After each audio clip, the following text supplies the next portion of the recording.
Muy buenos días, yo soy el doctor Luis Flecha. Voy a estar hablando sobre los trastornos vasculares y mecánicos del intestino grueso y delgado.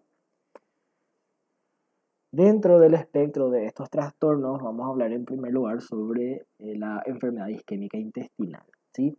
O más conocido como el infarto intestinal. Esta patología se caracteriza por tener una alta mortalidad, más o menos entre el 50 y 75%. Puede afectar tanto al intestino delgado como el grueso o a ambos, ¿sí? Y la gravedad va a oscilar desde una simple afectación superficial de la mucosa, que le llamamos infarto mucoso, o puede afectar todo el espesor de la pared, ¿verdad? Con inclusive perforación de la misma, que se llama infarto transmural.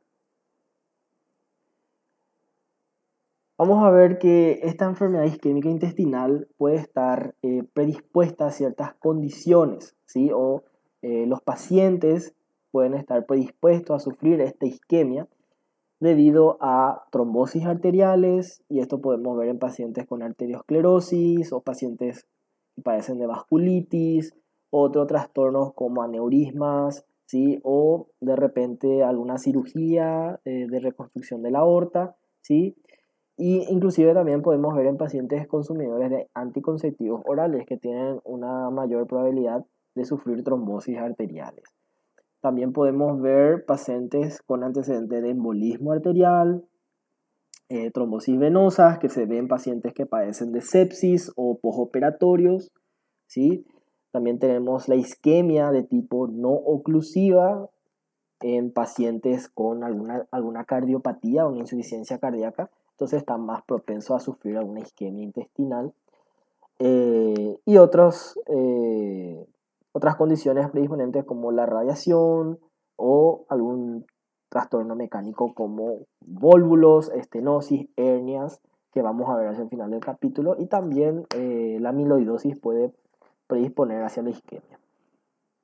Mismo así, un alto porcentaje de los pacientes no va a ser posible identificar la causa de la insuficiencia vascular, por lo que se piensa que puede existir como un espasmo vascular a nivel mesentérico en estos pacientes, ¿sí? Fisiopatológicamente, la lesión intestinal puede ocurrir en dos fases. Una es debido a la hipoxia inicial, y la segunda sería una lesión por reperfusión, donde existe un aumento en el consumo de oxígeno y producción de radicales libres. ¿Cuál es la clínica de este trastorno? Vamos a ver que en primer lugar tiene una mortalidad bastante elevada. Generalmente son pacientes mayores y ya tienen alguna condición predisponente, como por ejemplo cardiopatía o alguna vasculopatía, ¿sí? Podemos ver que el trastorno más grave dentro de la patología isquémica intestinal es lo que se llama el infarto agudo de mesenterio, que se caracteriza por un dolor abdominal brusco, una hipersensibilidad abdominal, náuseas, vómitos, diarrea, sanguinolenta o melena. También silencio abdominal, que se caracteriza por la ausencia de ruidos abdominales debido a la detención de heces y gases. Shock y sepsis, ¿sí? Y hay que hacer diagnósticos diferenciales con la apendicitis, la úlcera péptica, la colecistitis. También tenemos el espectro debido a una lesión crónica de larga data que se llama colitis isquémica crónica. En este caso son episodios intermitentes de diarrea sanguinolenta con dolor abdominal. La morfología va a depender de la gravedad del compromiso vascular y del tiempo de evolución. Podemos ver un infarto transmural. Esto se caracteriza por tener un aspecto congestivo, un color parduzco o arrojizo. La pared va a ser edematosa, va a estar engrosada, va a tener una consistencia más elástica y un aspecto hemorrágico. Vamos a ver que la luz puede tener moco sanguinolento, ¿sí? O sangre, mucha sangre. Y a la microscopía vamos a ver edema, congestión, hemorragia, ¿sí? Y necrosis con desprendimiento de la mucosa. La capa muscular va a tener necrosis coagulativa, ¿sí? Y luego también podemos ver, ¿verdad?, un simple infarto mucoso con una afectación superficial de la mucosa o inclusive hasta comprometer la submucosa. En ese caso sería un infarto mural. Entonces aquí tenemos una imagen donde podemos ver las asas intestinales de un color rojizo a negruzco. Fíjense cómo están distendidas, tienen un color brillante, ¿sí? A la apertura vamos a ver la mucosa con los pliegues edematosos, ¿sí? Fíjense las zonas necróticas, desprendidas que vemos aquí de la mucosa. Y en lesiones más crónicas podemos ver inclusive áreas de atrofia, ¿sí?, y fibrosis, con zonas de aspecto más normal. A la microscopía podemos ver aquí la pared normal con la mucosa, submucosa, muscular, ¿sí?, y la serosa.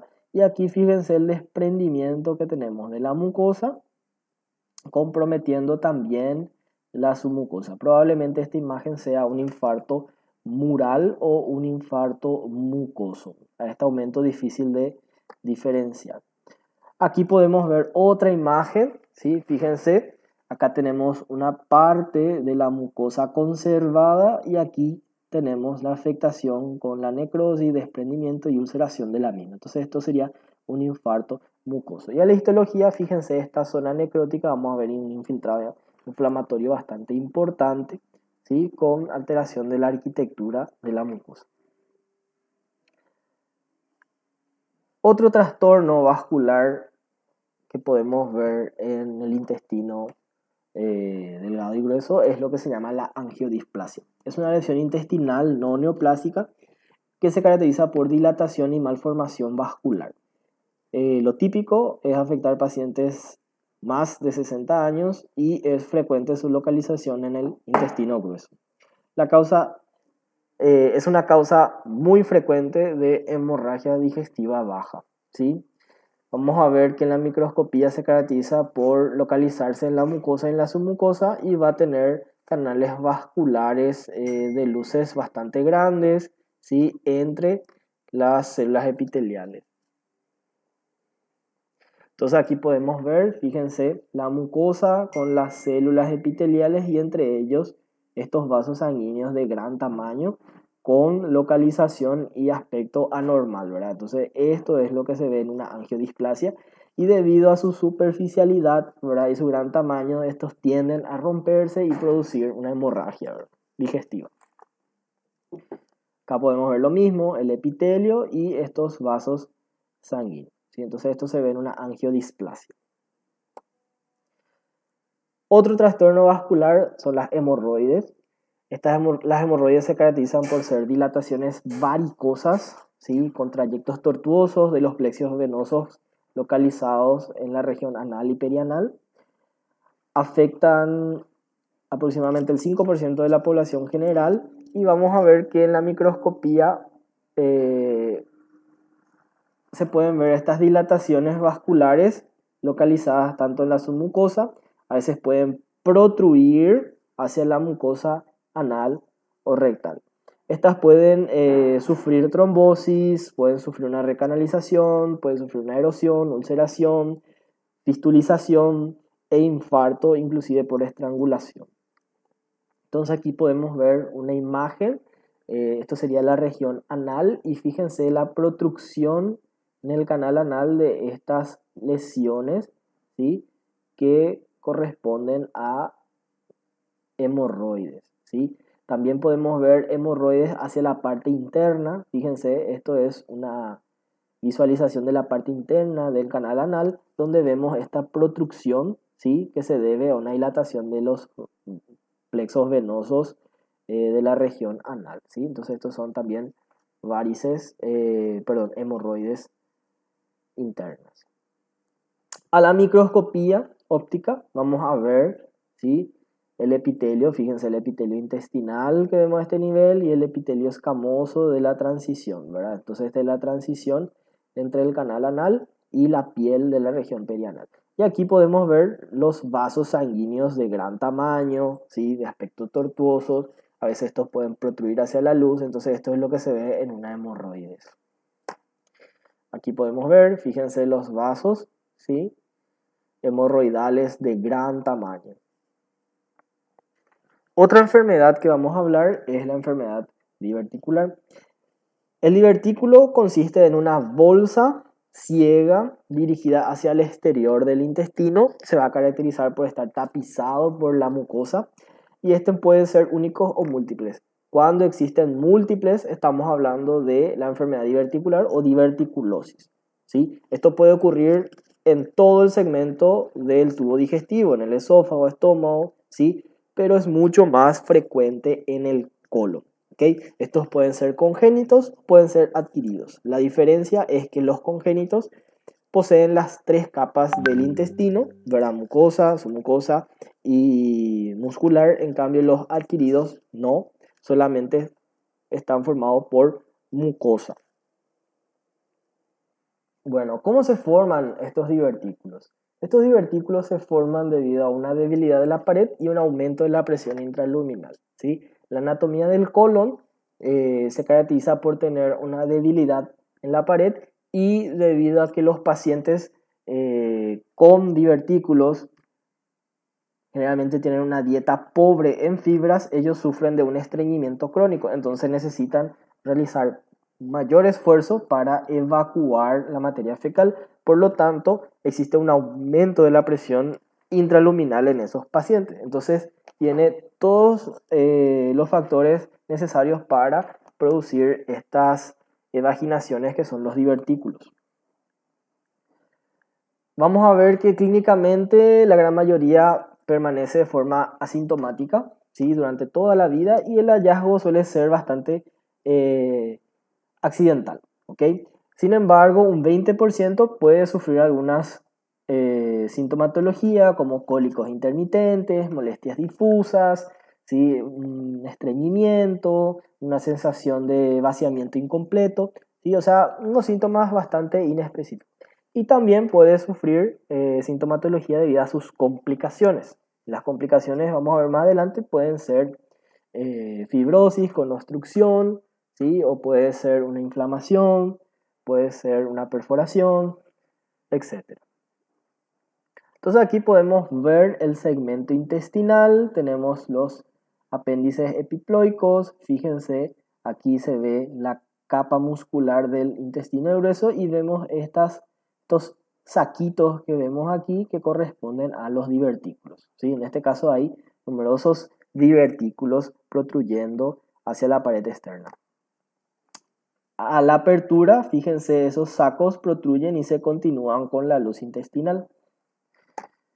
Aquí podemos ver un corte, ¿sí? De la pared, donde vemos aquí la parte normal y una protrucción de la mucosa, ¿sí? Fíjense, otra protrucción, otra aquí, entonces estos son los divertículos intestinales. Acá podemos ver una imagen de una colonoscopía, una visualización de la parte interna del colon y vemos los orificios por donde protruyen, ¿verdad? Los sacos de los divertículos.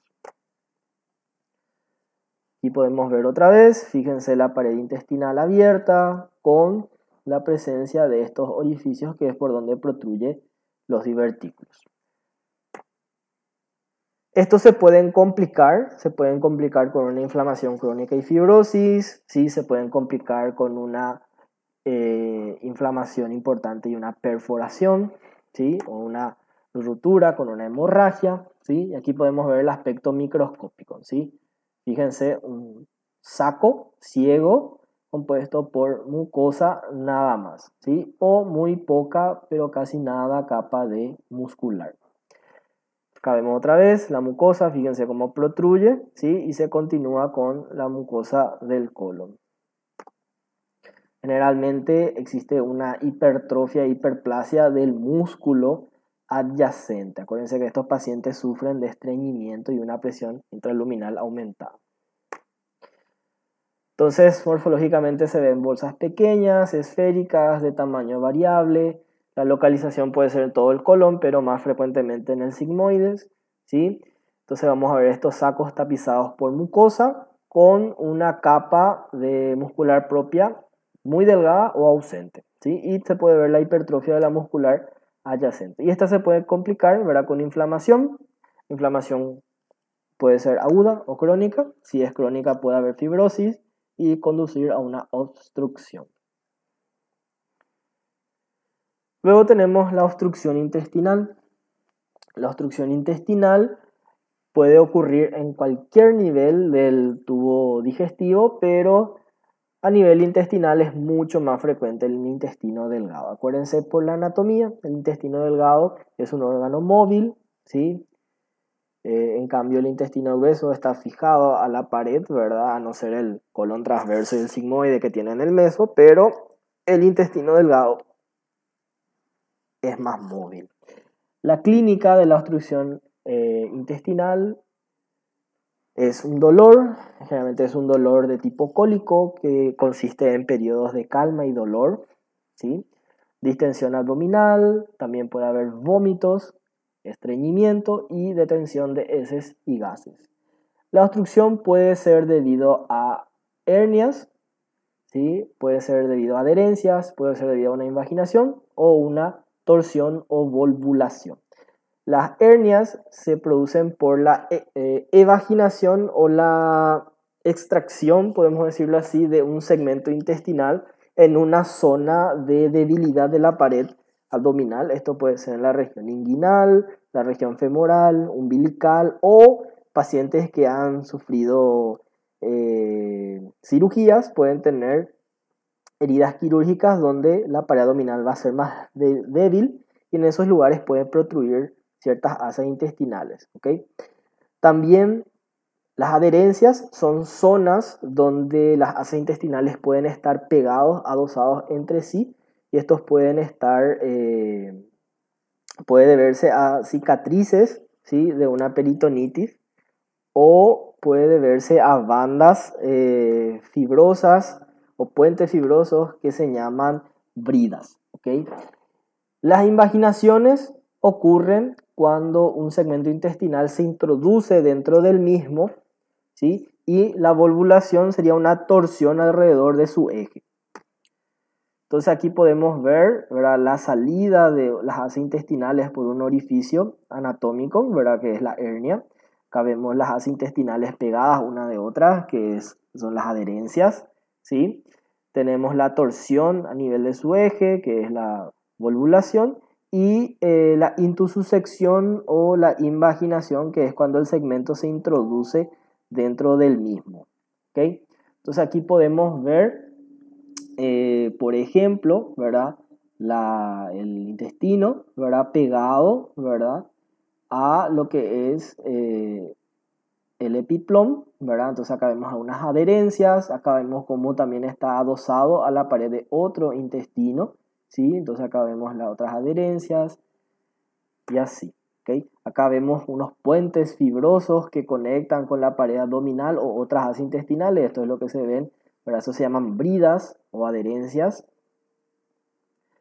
Cuando se produce una herniación, ¿verdad?, puede producirse una hernia completa de la asa intestinal o solamente un segmento. Entonces acá podemos ver la estrangulación solamente de una parte de la pared de este intestino, ¿sí? Y aquí vemos una zona con un cambio de coloración de aspecto más marrón parduzco.